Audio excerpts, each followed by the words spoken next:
Financial वास्तुशास्त्राचा विचार केला तर ती दिशा खूप महत्वाच्या ठरतात.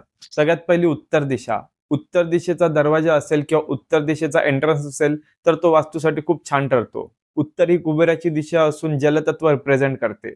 त्यामुळे या ठिकाणी कुठल्याही प्रकारे अग्नितत्वाच्या गोष्टी जसं की gas, burner, microwave, washing machine या गोष्टी ठेवू नका. उत्तर दिशेला झाडं लावा, पाणी ठेवा किंवा ग्रीन कलरचा संबंध घ्या. दुसरी महत्वाची दिशा म्हणजे साऊथ वेस्ट म्हणजेच नैऋत्य. या दिशेला तुमच्या धनाचा संचय असला पाहिजे म्हणजेच तिचोरी. तुमच्याकडे आलेल्या पैशाची वृद्धी होणं आणि स्टेबिलिटी राहणं या दिशेवरून आपल्याला समजत असतं. म्हणून या ठिकाणी तुमची तिजोरी ठेवा, पण तिजोरीचं दार उत्तरेकडे उघडणारं असावं. आणि तिसरी महत्वाची बिझनेसच्या प्रमोशनची दिशा म्हणजेच वायव्य दिशा, नॉर्थ वेस्ट.